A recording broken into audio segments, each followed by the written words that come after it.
But they knew where that marker was, and they stopped him just short of it. What it does is emphasize that strategic football and situational football is not just played on the offensive side, is it? Defense understanding, as you noted, where the first down marker was and making sure they didn't get there. Well, he's not going to get there. That won't even be close. It was blown up in the backfield. A loss of a yard, and it brings up fourth. An interesting and intriguing decision there defensively because they kept extra DBs on the field despite seeing the multiple tight end look that came out for the offense. I thought they were going to switch out of it. I didn't know if they felt they didn't have time or what the case was. Well, in any event, the extra speed allowed for great penetration as they stuffed that one behind the line of scrimmage. Now the Browns will use the first of their 3 timeouts as they'll head to the sideline and talk over what to do next.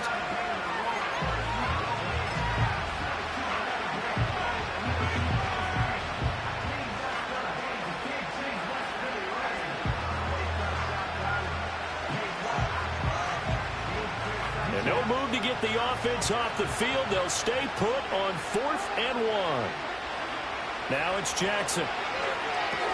And they're going to try the screen. It's complete. And he's able to get it to the 33. Good enough for a first down. A solid pickup of 5 and a very solid 4th down conversion. And defensively, pure frustration.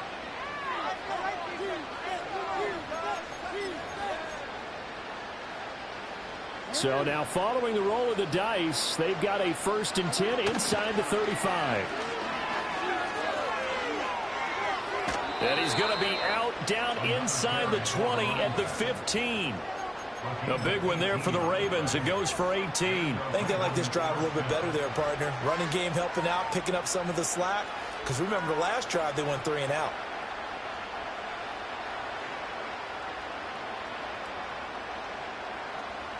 This offense finding its legs now. Here's another 1st and 10.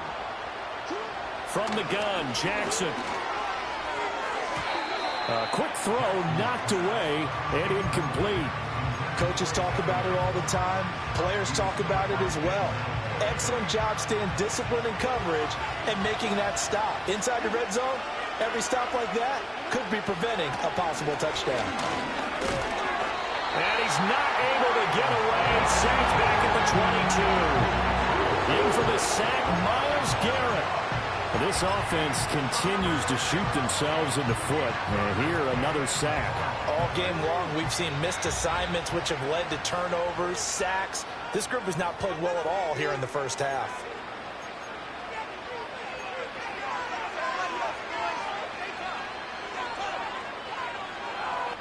So with 1 second left in the half, on is the field goal unit. From the left hash, this from 39.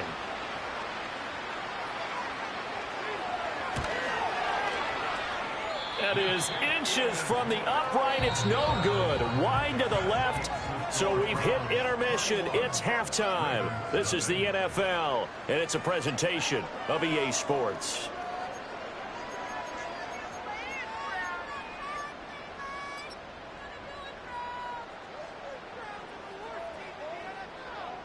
And we welcome you back now. Alongside Charles Davis, I'm Brandon Gaudin, getting set for quarter number 3 here.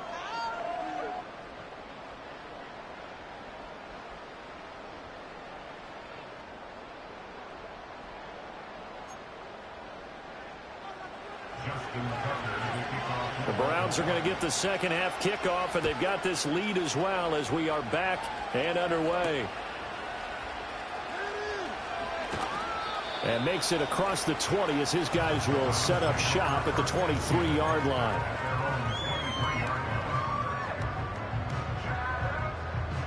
The Cleveland offense ready to go. Well, this offense, this team, they are rolling right now, Charles. They've scored on 3 straight possessions. You look at the scoreboard, and they pretty much right now got this thing on cruise control. Yeah, and this is that time of game where you and I have to be prepared, right? Isn't this kind of like that empty the bucket time where you have to go into your blowout material and make sure we have some different things? That's what we're staring at right now, the way this one is going. At the 22-yard line. 2nd and 11. And that is incomplete. A lot of force bearing down on him there. He could not hang on. It's 3rd down. Oftentimes when you're losing a game and the team's still throwing with this kind of a lead, you start playing a little more physically. And they took that opportunity right there to be extremely physical and force that incompletion. An incomplete pass on that last play, and that means they'll need to come up with something here on third down. Back to throw. Matthews. He hits Mooney going across the middle. And he will be very close to a first down, but I see the closed fist of the referee, and that means fourth down. The Browns send out their punter now as he'll kick it away for the second time.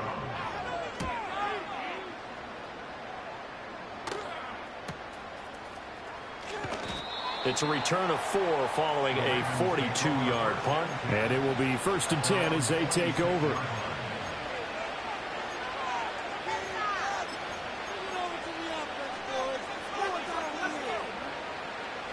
The Baltimore offense at the line, set to get going. Throwing is Jackson. And the coverage terrific there as that's knocked down and incomplete. And those two just have been in sync thus far. They've done a nice job against him, but still, with his talent, you would expect them to have more completions to him in this game. 2nd and 10.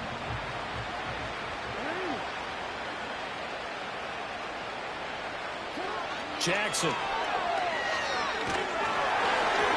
And he'll be hit as he releases it, and that'll fall incomplete.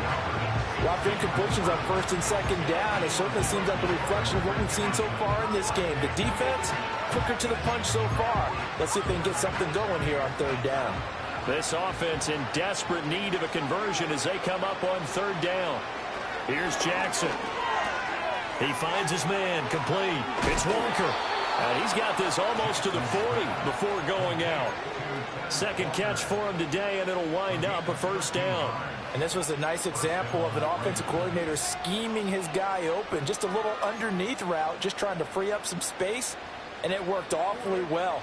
Got him not just space, but plenty of room to run after the catch to pick up really nice yardage. And he knocks the ball away, and it falls incomplete. As a coaching staff, you can call just about whatever you want because you understand you have guys who reliably take away those massive shots downfield. You're not as worried about giving up the big one. Now a 2nd and 10. And they'll run on the inside handoff. And he takes this up right near the 45-yard line. They get 7 out of that, so they're left with a 3rd and 3. But this play sequence was really kind of called in reverse. Incomplete pass on 1st and 10. Nice run on 2nd and 10 when probably everyone was expecting them to throw the football. Now, if you're the defense, what are they going to do on 3rd down? You're a little off balance. First target, first catch, and a 1st down. And that's the kind of play this offense needs to maybe kick them into gear a little bit. They've been stuck in neutral much of the game. Perhaps that can give them a little bit of confidence that big plays are out there. Well, he was hit as he threw it there, and that one winds up incomplete. Just what they need, a lecture from me, but subpar offense is what helped get them into this spot. And now they're continuing the trend with incompletions. That won't get them out of it if they don't change something soon. Here's 2nd and 10.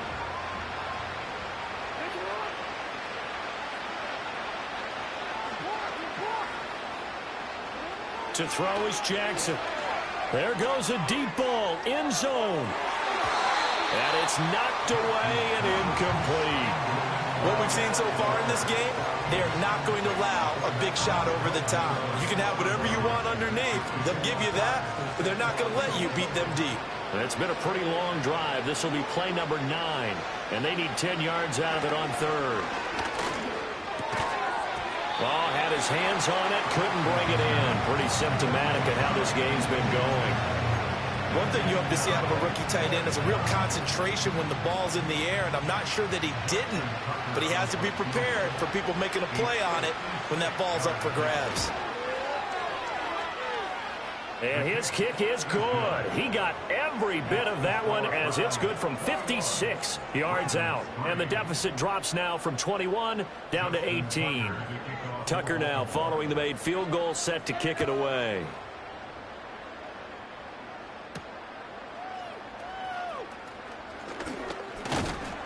And he's up across the 25 and down at the 28.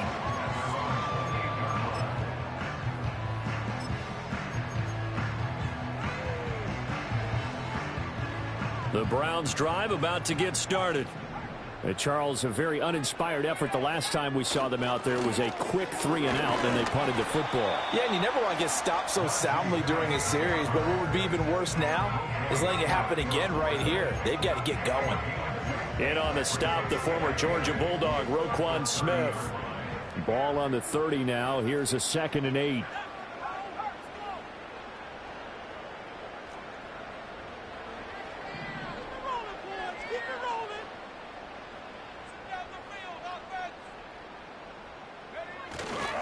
Here's another carry for Harris. And he'll fight for a couple as the tackle is made at about the 32. In the first half, he was held in check on the ground, but despite that lack of production, they still have the lead. Yeah, and they've got to feel fortunate about that. If they could actually get production from their lead horse, that would help open up this offense and widen this margin, too. Out of the gun now on 3rd down. This caught out left by Bell. And he is going to have the Browns first down as they're able to get the 3rd down conversion. Oh, they had a good chance to get off the field defensively there. If they could just wrap up, it's going to be a 4th down. But instead, they can't get him on the deck, and he allows them to pick up the first down. They run with Ford.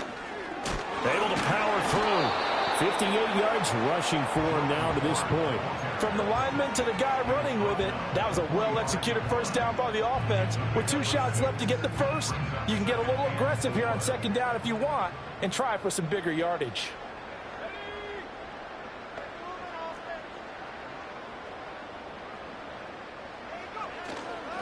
They'll keep it on the ground. Ford. And he'll get maybe a couple, if that, up to the 46.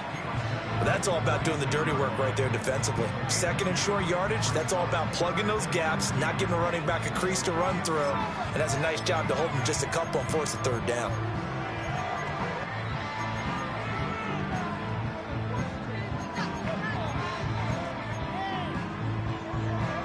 They need 2. Here's 3rd down.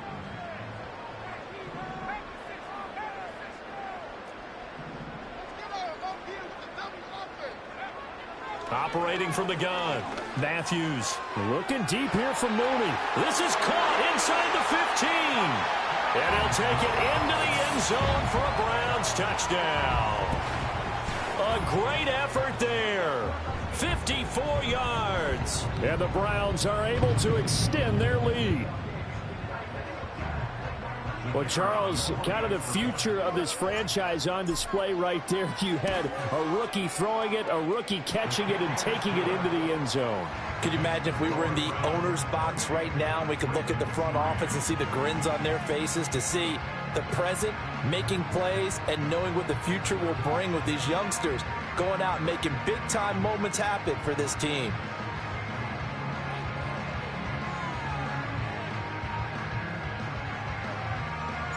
The kickoff unit is out on the field, and they will send this one away.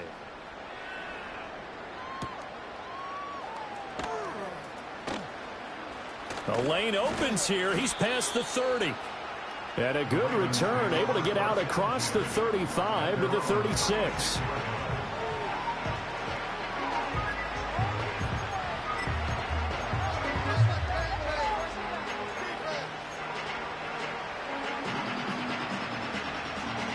The Raven offense set at the line for this next drive. And here we are almost through 3 quarters of play, and this passing game still has not really found any kind of rhythm. Put it mildly, because they're not even over 1. This is caught inside the 15. And all the way in for a Ravens touchdown. Zay Flowers, his first touchdown here of the new campaign. And the Ravens are able to cut into this deficit here in the final minute of the 3rd. Justin Tucker lining up. Well, if they're going to make a game of this in the second half, they need a few big plays to go their way. That's one. And the way to get it done is to also conserve time. So to your point, that big play right there, now you're not moving the ball downfield, taking time off the clock. You're leaving yourself a better avenue to continue to try and make a comeback.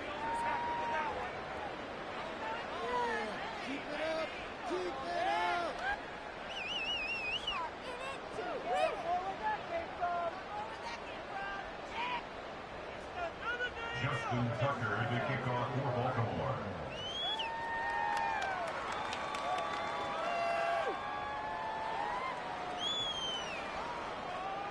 Tucker now to kick it away following the touchdown.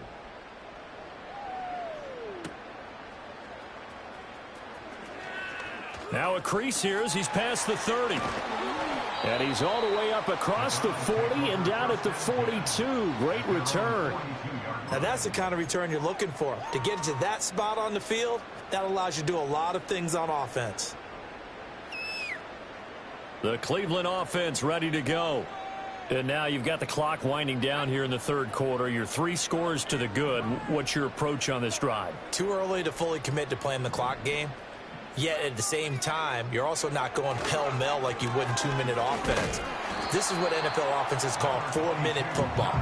Take the clock out of the game a little bit, wind it down, but at the same time, keep advancing the ball down the field. The way things have gone in this one, the running game's been something of an afterthought, and that's not been too bad for them, has it? Yeah, the offensive returns have been good, but I guess we figured he in the ground game would be a bit more involved. Oh, a first mistake for him in the ball game as it's intercepted. Down the sideline he goes. And he will bring this back. It's a pick 6 and a Raven touchdown. Boy, a big play right there. I mean, a touchdown on this drive could have really put some separation on the scoreboard. Instead, it's the defense who scores. And, partner, we got a game again. And we do have one because of what you just described. A defense that understood what was going on in this game and did something about it. They knew their offense needed some help. They just provided it. They're back in this one.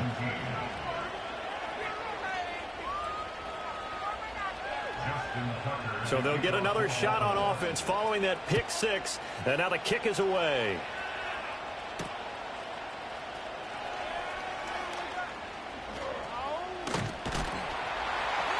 And they will wrangle him down a couple yards shy of the 30.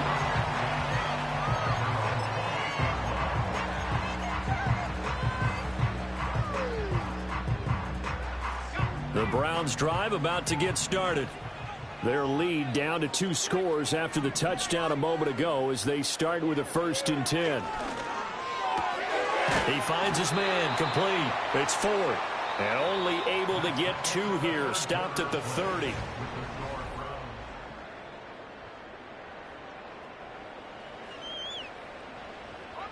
Second down and 8.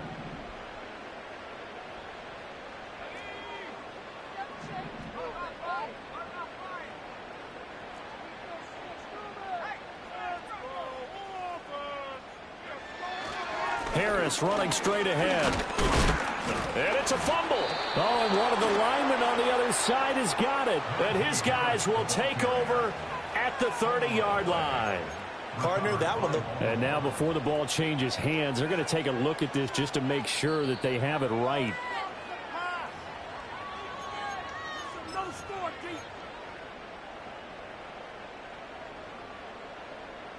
So that one overturned. They say the knee was down, and that will not be ruled a fumble. From the gun on 3rd down, Matthews.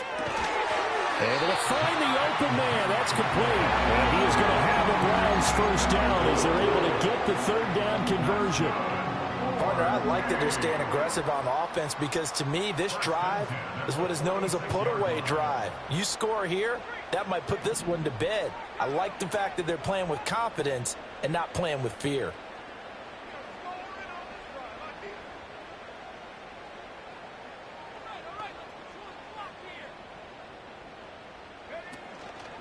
On the give, this is Harris. Looking for a seam, but finding none. He'll get back to the line of scrimmage, and that's it. Call it no gain on the play, and it'll be 2nd down. And as a defensive end, getting off the ball quickly, swarming to the football, making a tackle, that's what we saw right there. Yeah, that's what their job is. And really, a lot of the time, they have to throttle back a little bit in the run game because you know those defensive ends, they're like in a sprinter stance. They're just headed straight for the quarterback. That was good recognition on that play to hold them to no gain. Now he'll look to throw here on 2nd and 10. This is the tight end, Njoku. Oh, an absolutely filthy juke. He's got some space now. And he's going to be out of bounds all the way down inside the 15. The first-round pick looking comfortable in this offense. First down. So how about this for field position after the big play? Inside the 15 now as they come up on 1st and 10.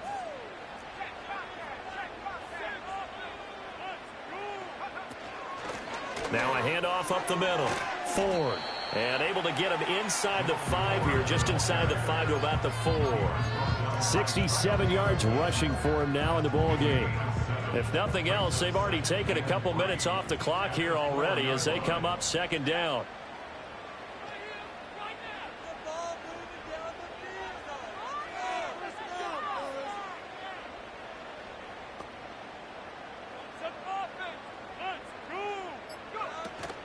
Again, they turn to Ford. And that play going absolutely nowhere as he's belted before he could get out of the backfield. This will be a loss of 3, and now a much tougher 3rd down looming. It's a tough one right there. He ran right into the teeth of the blitz as the linebacker was freed up in order to stuff that one for a loss.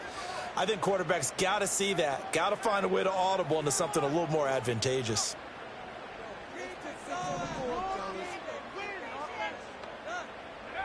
On 3rd down, he'll drop to throw. Njoku pulls this one in. He's got it for a Cleveland touchdown. 8 yards on the touchdown pass. And the Browns are closing in on a 3rd straight win as they widen the gap further here in the 4th quarter. The call is to go for 1 and kick the extra point. And the lead is up to 18 now.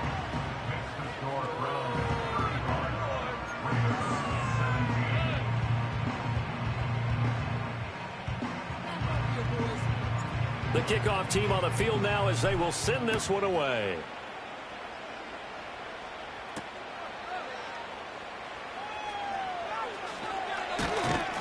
And he'll take it up past the 25 to the 26-yard line.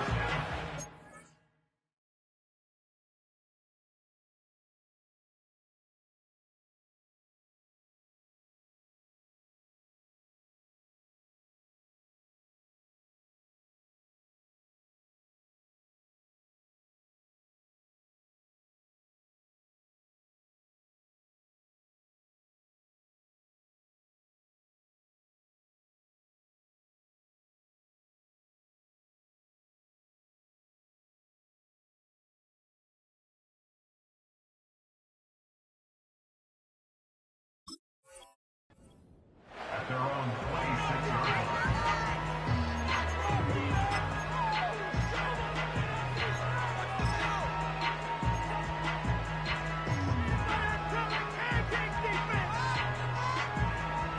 The Baltimore offense at the line, set to get going.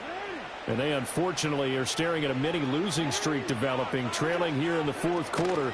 This would be their 3rd straight defeat.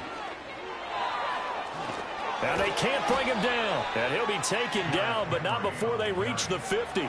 Good yardage as he rumbles for 24 and a first. We'll definitely see some open running lanes, and he's taking advantage of it right now, but that shouldn't be a surprise. Defense has the lead. They're playing for the pass first.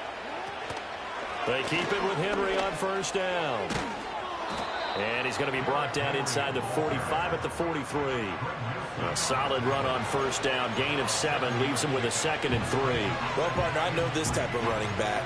I mean, this size, this intensity usually gets better as the game goes on. I can just tell you from experience, the first few quarters, oh, you're eager. You come running up there. I'm going to tackle this guy. By the 4th quarter, you're coming up and thinking about it. And D-line wearing down 4th quarter. Yeah, that's not a guy they want to see consistently. That's coverage you'd expect to see in a tie game late. Not in a lopsided game like this. They are not letting up. This offense so far on third down, they've converted just 2 for 6 thus far. This time it's 3rd and 3. And he's going to be a yard short. A 2-yard pickup leads to 4th and 1. It'll be a gain of 2, and speaking of 2s, it'll take us to the 2-minute warning.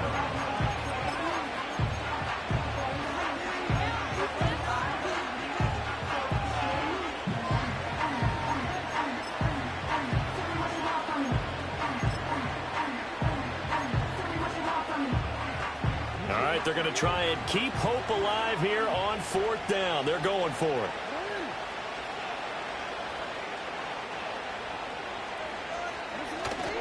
They'll run for it with Henry. 20 down the left sideline. And did he get in? No, down at the 1-yard line. No reason not to try it there, and they do indeed convert on 4th. It looks like a jumbo set with 3 tight ends here for 1st and goal. Jackson will keep it, and he is over the line for another rushing touchdown. Is he a quarterback or is he a tailback? The sneak successful from a yard out, and the Ravens have got it back to a 2-score game here in the 4th. And that touchdown puts us in a position to have a discussion, doesn't it? Now it'll be a 2-score game after the conversion. Yeah, I mean, there's no doubt with a 2-score game they're going to have to onside kick it. We'll just see if they've got a miracle up their sleeve. And you wonder what onside kicks they're going to use and in what sequence if they hope to have a chance to win this game. Jackson and the Ravens still on the field. They'll go for 2. They'll try and run it here. I don't know about you, but I can't wait for a few years of 2-point tries and see what the data tells us, because a lot of teams want to throw the ball in this situation. This time, unsuccessfully. I just wonder if maybe running the ball might be the way to go. With it moved up from the 3 to the 2, you would think maybe a few more attempts at running. I think stats over time may bear out that running the ball will at least be the equal of throwing it in that situation. They knew they needed a miracle. They had to have that onside kick. They didn't get it. Well, as we knew, even before they put the toe to the leather on that one, their chances of getting that done, slim and none. And I do believe we saw Slim just leave the door, didn't we? We did indeed. I think we're down to none. They've got to have 2 hands on the football here as they run on 1st down. And he'll power ahead, but only for about 3 yards. 2nd down coming up. I like it. I like the call. Still an opportunity to run the football and chew up a little more time off the clock.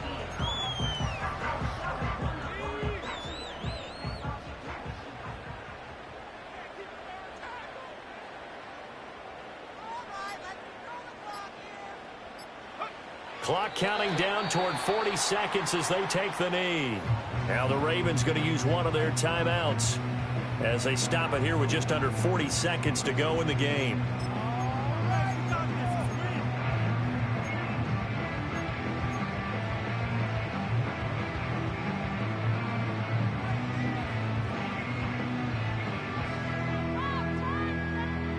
First down marker at the 31. It's 3rd down.